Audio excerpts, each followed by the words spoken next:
স্বাস্থ্য উপদেষ্টা আমরা বানাইছি দেশের স্বাস্থ্য সংস্কার করার জন্য, কিন্তু মজার বিষয়টা দেখেন, উনি যখন অসুস্থ হয় উনি চিকিৎসা দিতে হয় সিঙ্গাপুর।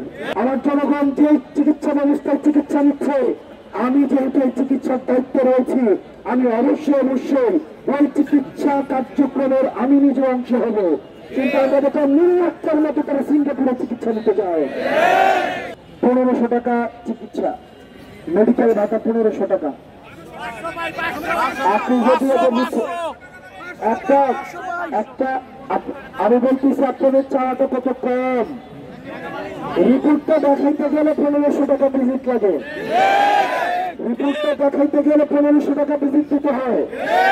পরীক্ষা বাংলাদেশের কোন হসপিটালে 1500 টাকা দিয়ে চিকিৎসা হয় না।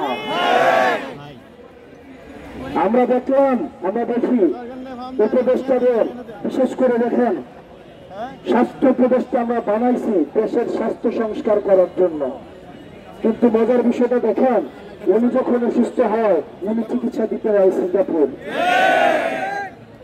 উনি চিকিৎসা এর থেকে লজ্জার কি আছে?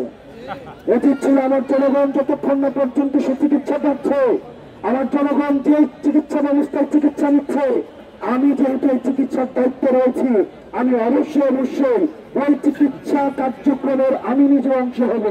কিন্তু আমরা দেখলাম নির্লজ্জার মতো তারা সিঙ্গাপুরে চিকিৎসা নিতে যায়, নির্লজ্জার মতো তারা বিদেশে চিকিৎসা কাজ করাতে যায়। তাদেরকে 1500 টাকা দিয়ে বাধ্য করেন। সরকারি চাকরিজীবী যারা রয়েছে, ফার্স্ট ক্লাস চাকরি করে যারা মন্ত্রী রয়েছে, তাদের জন্য নিয়ম করে দেন, তারা বিদেশে চিকিৎসা নিতে চাইতে পারবে না। তারা সরকারি হাসপাতালে চিকিৎসা নিতে হবে। তাহলে যে 1500 টাকা আমরা যদি দাবি করছি, তাহলে আমরা সেটাই মেনে নেব। আর যদি আপনি চিকিৎসা ব্যবস্থার উন্নতি করবেন না, নিজে যাবেন বিদেশি চিকিৎসা নিতে, নিজে যাবেন আমেরিকাতে রুটিন বডি চেক আপ করাইতে, নিজে যাবেন সিঙ্গাপুরে বডি চেক আপ করাইতে, আর আমাকে দিবেন 500 টাকা। এই রাষ্ট্রীয় মুনাফিকে আমরা মেনে নিব না।